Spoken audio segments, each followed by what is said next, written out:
Welcome back. In this video, I will be providing you a summary of the entire book of Isaiah. Now, in order to do this, we need to go through a brief overview of Israelite chronology. So, in round numbers, Abraham should be located about 2000 BC.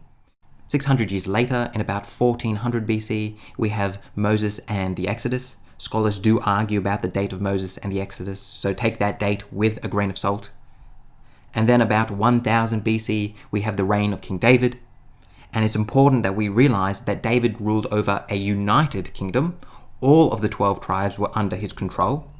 Now, the reason why this is such an important fact is because when David's grandson Rehoboam takes the throne in about 930 BC, the kingdom divides into two separate entities, a northern tribe and a southern tribe. The 10 northern tribes are now known as Israel, with its capital as Samaria, while the southern tribe is known as Judah, with its capital being Jerusalem. And now that we have a northern and southern kingdom, it also means we have a northern and southern king. The king of Judah is a descendant of David, while there is no fixed lineage of the king of Israel, as there is a constant overthrowing of kings. The next major event in Israelite history is the Assyrian domination of the Near East. And it is the Assyrians who will conquer the northern tribe of Israel in 722 BC and lead them into exile, never to return. And this is where we get the idea of the 10 lost tribes of Israel. After the Assyrian reign, Babylon becomes the next world superpower, and it is under the Babylonian reign that the southern tribe of Judah is now conquered in 586 BC. And then finally, the Persians topple the Babylonians and allow the Jews to return to their land. So unlike the northern tribe of Israel, Judah does return to the land, and it is from the southern tribe of Judah which current Jews today primarily claim ancestry from. Interestingly, the word Judah is actually where we get our word for Jew and Jewish from, because if you are from Judah, you are Jewish. Fantastic. Now that we have this chronology before us, how does it help us understand the book of Isaiah? Well, the book of Isaiah is composed of 66 chapters. And the traditional understanding of the book is that Isaiah wrote the entire book himself in about the 8th century. However, critical scholars do not believe this to be the case. Rather, they believe the book of Isaiah was written during 3 different periods of time and by 3 different authors or schools of authors. So firstly, we have the first 39 chapters, which scholars label proto-isaiah. It is written in the 8th century when Assyria is a major global power. Chapters 40 to 55 is known as deutero-isaiah, and scholars believe it to be written during the exile, while Babylon is the major global power. And finally, chapters 56 to 66 are known as trito-isaiah, which scholars believe to be written once the Israelites have returned from exile and have commenced rebuilding Jerusalem, and thus was written while Persia is the major global power. Now, for our purpose of analyzing Matthew's quotation of Isaiah 7:14, we really only need to focus on the first 39 chapters, which was written under the Assyrian reign. So now I want to begin to give you an outline of these 39 chapters and their historical context. The first 5 chapters of Isaiah really act as a prologue to the book.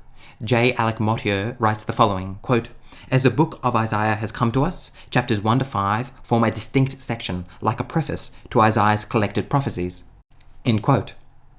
Thus, these chapters are not situated in any historical setting.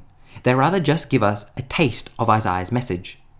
So these chapters are primarily Isaiah warning Judah of future punishment due to their injustice and sin. In actuality, because we cannot locate these 5 chapters historically, there isn't really much to explain about them.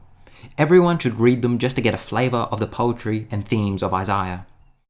The most famous passage within the first 5 chapters is undoubtedly chapter 2, in which we read, quote, "Many people shall come and say, 'Come, let us go to the mountain of the Lord, to the house of the God of Jacob, that he may teach us his ways, that we may walk in his paths. For out of Zion shall come forth instructions, and the word of the Lord from Jerusalem. He shall judge between the nations, and shall arbitrate for many people. They shall beat their swords into plowshares, and their spears into pruning hooks. Nation shall not lift up sword against nation, neither shall they learn war any more. The United Nations are very fond of this passage of Isaiah, and an inscription of it can be found near the UN headquarters in New York City. The UN also owns a statue named "Let Us Beat Swords into Plowshares." Let us now return back to our breakdown of Isaiah. Now, after the first 5 introductory chapters, it is chapter 6 where things actually begin. It is in this chapter that Isaiah receives a vision and is commissioned by God to go to his people and to be a prophet to them. Chapter 6 is perhaps the most well-known part of the entire book of Isaiah. Quote, "In the year that King Uzziah died, I saw the Lord sitting on a throne high and lofty, and the hem of his robe filled the temple. Seraphs were in attendance above him. Each had 6 wings. With 2 they covered their faces, with 2 they covered their feet, and with 2 they flew. And one called to another and said, 'Holy, holy, holy is the Lord of hosts. The whole earth is full of his glory.' And the pivots of the thresholds shook at the voice of those who called, and the house was filled with smoke. And I said, 'Woe is me, I am lost, for I am a man of unclean lips, and I live among a people of unclean lips. Yet my eyes have seen the King, the Lord of hosts.' Then one of the seraphs flew to me, holding a live coal that I had taken from the altar with a pair of tongs. The seraph touched my mouth with it and said, 'Now this has touched your lips, your guilt has departed, and your sin is blotted out.' Then I heard the voice of the Lord saying, 'Whom shall I send? And who will go for us?' And I said, 'Here I am, send me.'" End quote. Having now been commissioned, the next section of the book recounts the first crisis Isaiah deals with.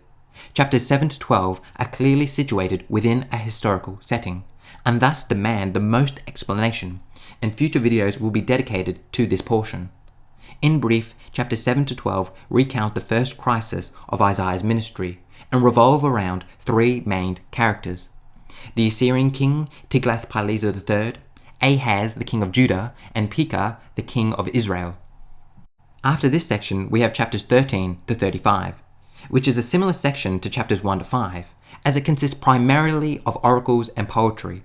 A large portion of this section is known as Oracles Against the Nation, in which Isaiah systematically condemns the surrounding nations of Israel, including Egypt, Cush, Tyre, and Sidon. Again, similar to chapters 1 to 5, I won't dedicate any time to explaining chapters 13 to 35, since it primarily consists of dense Hebrew poetry. Thus, no real explanation concerning historicity is truly needed. Rather, these chapters deserve to be read for their theological messages about justice and punishment. The final section of proto-isaiah recounts the second crisis of Isaiah's ministry. The main characters of this crisis are the Assyrian king Sennacherib and Hezekiah, the king of Judah. And similar to the first crisis of chapters 7 to 12, I will dedicate many future videos to explaining the historical setting of this section. And that concludes our summary of proto-isaiah. In our next video, I'll be providing an explanation of the first crisis Isaiah confronts in chapters 7 to 12. I hope to see you there.